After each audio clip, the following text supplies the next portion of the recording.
Hi, my name is Michael Buckoff, and this is BetterTOEFLScores.com, and today I'm privileged to speak with Hwan-Tak Kim, and I'm going to talk to him a little bit about his program and some of his students. So could you tell us a little bit about, you have a program that's called Korus, and what is that? Korus education system is a helping program for the foreign students, especially Korean students who wants to study in the United States. For the better grade, better lifestyle, especially at the university. We are helping students about CSUSB and also some of the other university in the United States. Better be here for better understanding their situation about or their hard time. We try to figure out how we can help them to better life and better get a chance about study in United States. All right.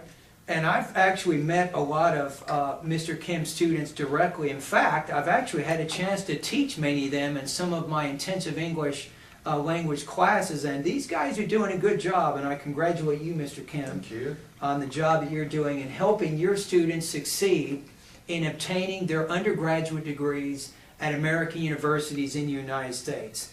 Okay, my questions now, we're going to look at maybe three areas. Okay. I'm going to ask Mr. Kim a little bit about writing, and students, when they're attending a university in which English is the principal language, they sometimes have difficulties adapting to their writing assignments. Also, it's important when these students attend class, they have to learn a few things about how to function well in the classes they attend, and also even completing homework assignments. So first of all, let's talk about writing. So what are some challenges students have with writing? Even though they got a really good TOEFL score, some of the students didn't have that much writing skill right now.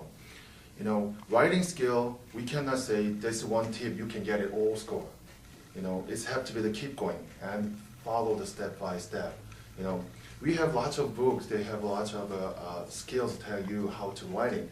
But one thing, we must remember that we have to keep trying at least every day about 30 minutes or 1 hour. You know, in my case, I'm the same thing as like who wants to study in America.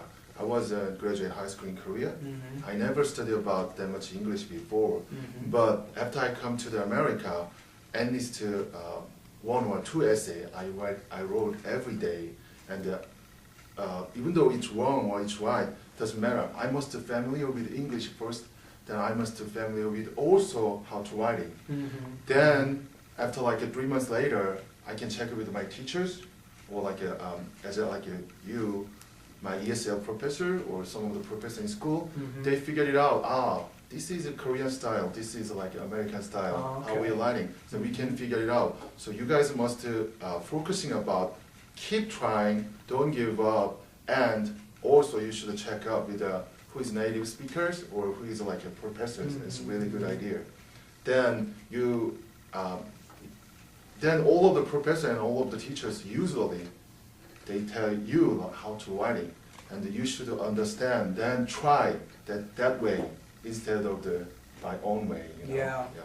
You know, I agree with him 100% on that too, and I'm an English professor at Cal State University, San Bernardino, so I get a lot of students in my English 101 and English 306 writing classes, and as Mr. Kim's saying is, when you're coming from a different culture with a different language, the actual process of organizing writing might not be exactly the same.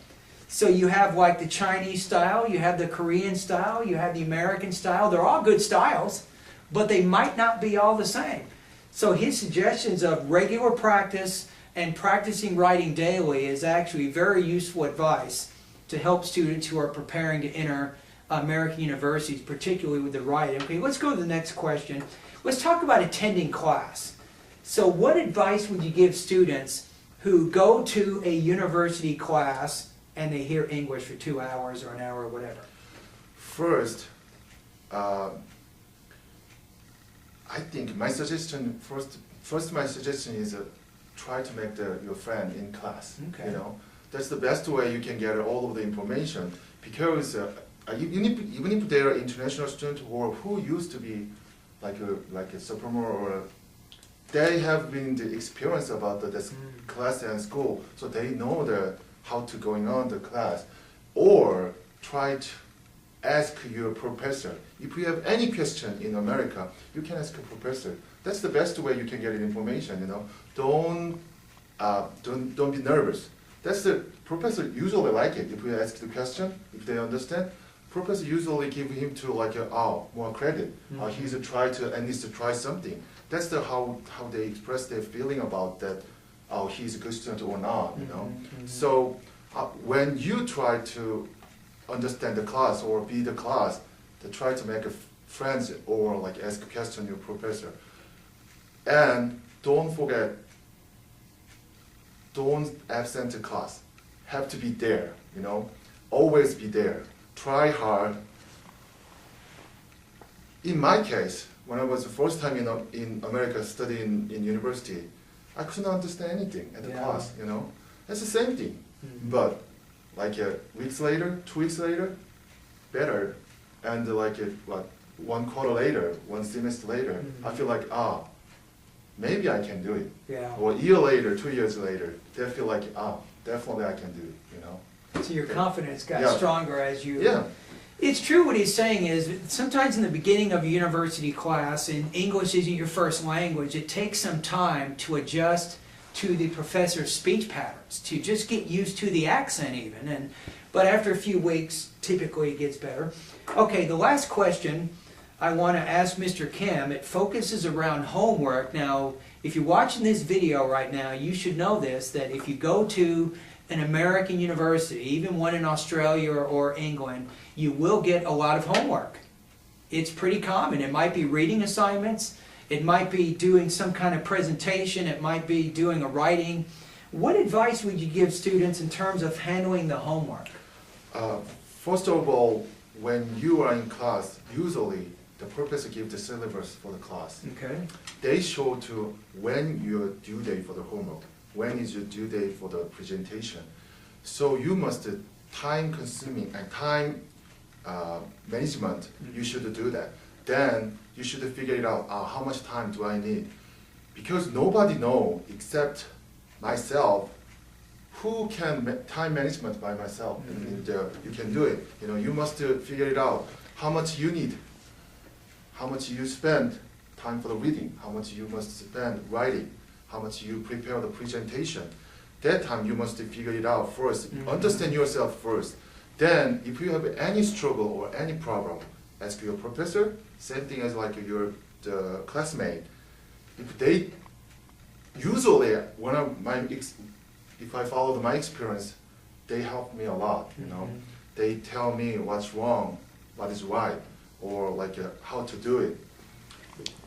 If you cannot get those help, try, and it's to try in front of the professor. Professor usually helps a lot.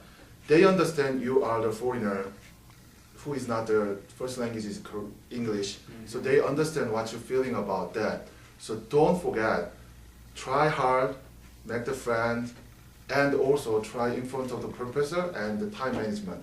That's the most important part. And reading, writing, presentation, and a bunch of homework. If you do not time management, that's gonna be you got a problem about that. My mom always told me this. She always said when I was a kid, whenever I had a lot of jobs to do, she would say, "How do you eat an elephant, Michael?"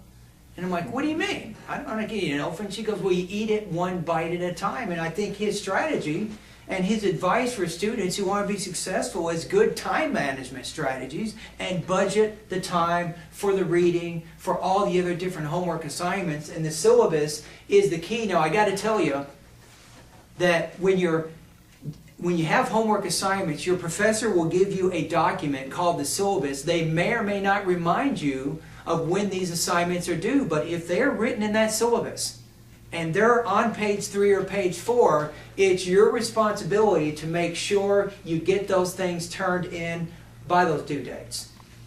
Anyway, we thank you, Mr. Kim, for your useful advice for students. I hope so. Yeah, good luck. Thank you.